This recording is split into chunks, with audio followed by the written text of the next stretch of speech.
Ladies and gentlemen, welcome to a new episode of Flesh Wound Farce, where we review and discuss your and our favorite comedy films.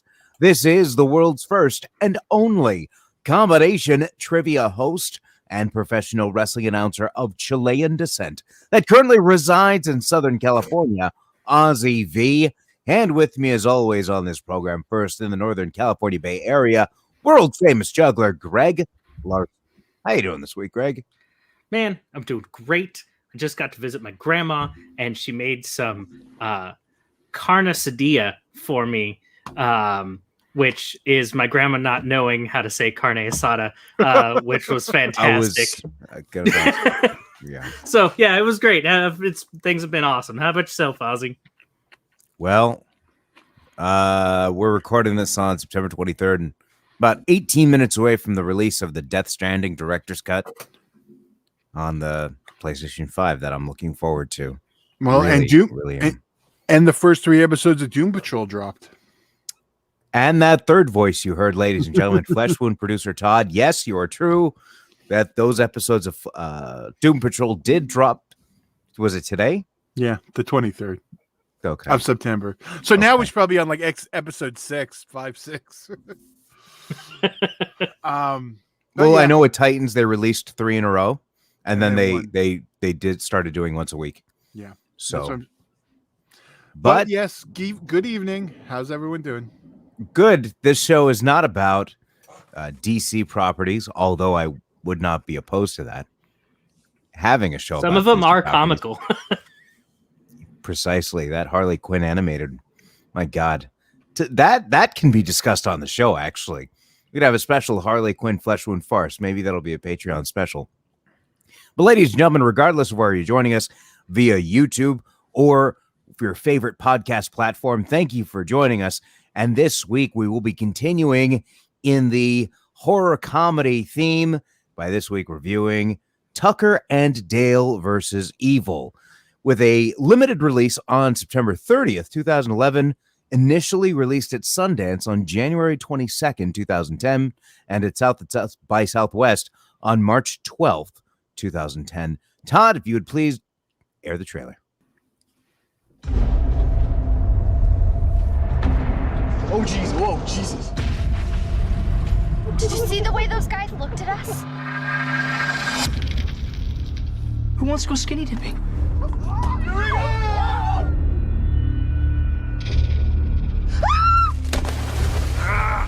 No. We got your friend! They captured Allison!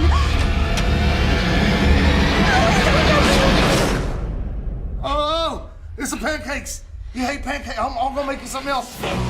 What am I doing here? Fell into the water. I dove in and rescued you. We'll go find your friends. You should relax. Tucker and Dale are on the case. What is this place? It's just a cabin. It doesn't mean they're psycho killers. Then why don't you go in there and talk to them? All right. Maybe I will. I said maybe.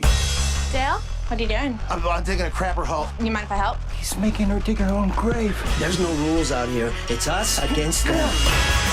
No! Oh, good. Look, your friends are here.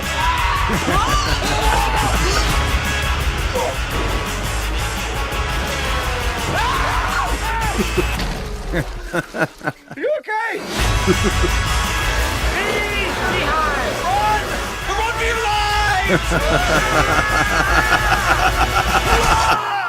Saw your friend up there. He must be allergic to bees or something because he was running like a bat out of hell.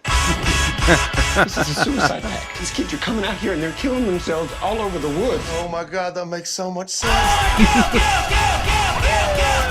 The girl that we have, she can maybe explain the whole thing. You've got another one inside. Yeah, she's in my bedroom.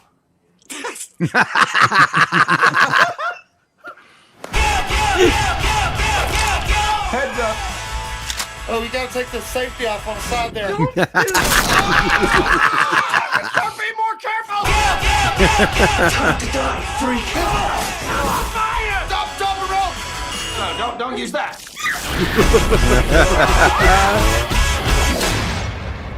Let's get you down. Wait. Sorry about that. This vacation sucks. A very, Very funny film. Initial thoughts on this for me. When I was first told about it, I heard the title and I thought, okay, I don't know what I'm going to expect here. But I was pleasantly surprised. Starring Alan Tudyk and Tyler Labine as Tucker and Dale, respectively. Greg, how about your initial thoughts? Well, I've always loved Alan Tudyk. And just about everything that man is in, I have a good chuckle at. But yeah, the when I heard the premise of this film, I was like, all right, that could be interesting. And yeah, I felt it was executed well, and I had a lot of fun throughout the entire movie.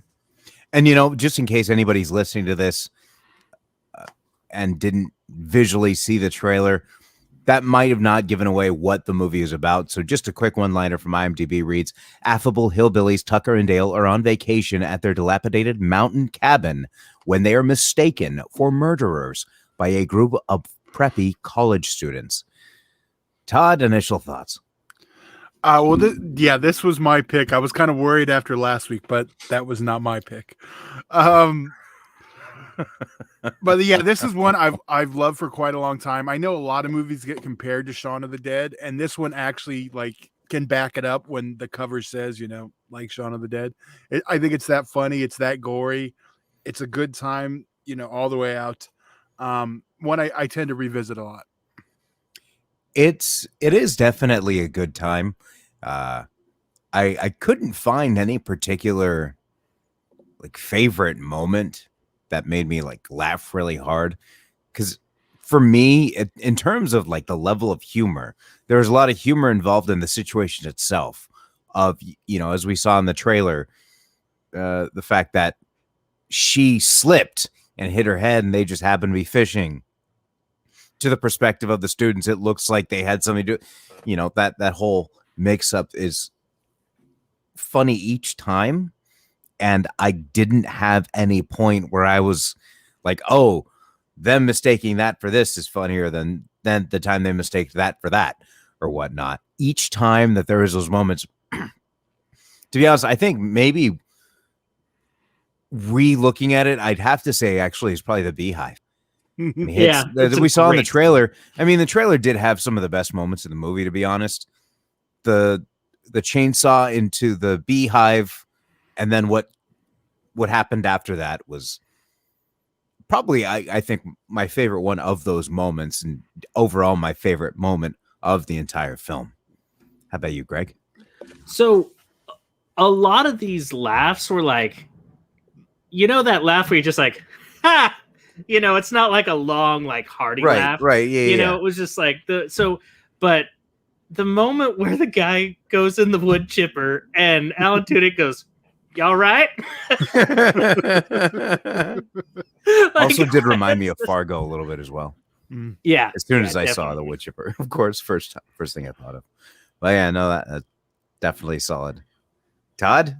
Made me think of Wood Chipper Massacre, but I'm the weirdo who watches stuff like that. Mm-hmm. You named the Beehive one. That one's probably my longest laugh.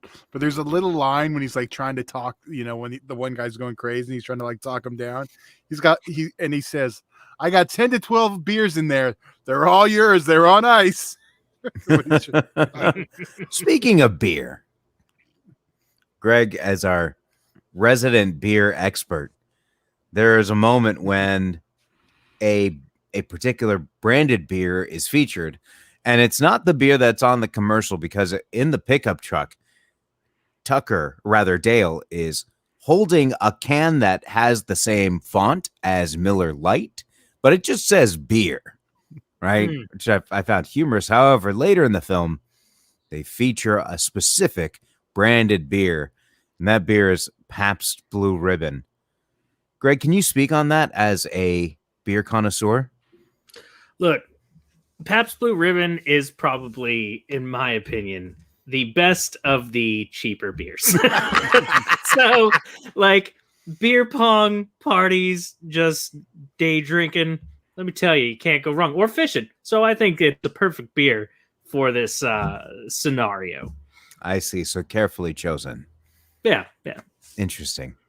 So it didn't really feel like a movie it actually felt like a 90-minute TV episode, if that makes any sense. Where for me, like, I enjoyed it, but for me, it hit more like a TV movie than like this seemed like a series finale or something like that. Like, I don't know if it was the characters weren't as, I don't know, strong. It's very farcical in the, you know, Naked Gun or Airplane, but I had a certain level, like, I don't know, maybe it's because I saw those movies as a kid and, you know, adults talking and they're always serious, and I took them more serious, but it's not a sense of taking it serious. I just think maybe the roles themselves weren't that strong, so it didn't feel very deep. Could it be that it was the whole thing was like the same joke? I mean, really playing off the same joke. The whole movie. You know what? I think that's probably what it is, because ultimately in a TV show, that's what you get is the joke of the episode, and they come that when you know. So, yeah, I think you'd find something like this. It reminds me. Okay, here's what I think made me think TV show is. There's an episode of Just Shoot Me. I don't know if are you guys familiar? I know the show. I never was a regular watcher. There's an episode where they had a murder mystery. Okay. But there is an actual murder in the apartment. So then the police actually show up and they think that they're fake police, hired actors. So they're acting in their characters that they've been assigned, and the cops are trying to figure out what happened. And to me, like, because it is like kind of a simple joke, that same kind of joke being repeated multiple times in different ways, I think is what made me feel ultimately that it felt like a 90-minute TV show rather than a 90-minute movie, with actually technically 92 minutes runtime of hour and 32. Yeah, so, definitely. I can agree with you. I feel like that it did have like a Saturday Night Live sketch that was just very much so extended. Right, exactly. Now, I just got to say that it's better than It's Pat in most of those Saturday Night Live movies. Sorry, that's very true. That's kind of like a bad comparison because there's like maybe three good Saturday Night Live movies. Okay, pause. We're gonna have this right now. Oh Jesus. Yep. Wayne's World. Right. What else? Are we doing Wayne's World too? No, we're not considering a sequel. Oh, I just said maybe. I don't know. I don't have like a list. I know there's more misses than hits. I'm not a big Blues Brothers guy, but I wouldn't argue if people wanted to put that on the list. Okay, so I need to punch you in the face next time I see you.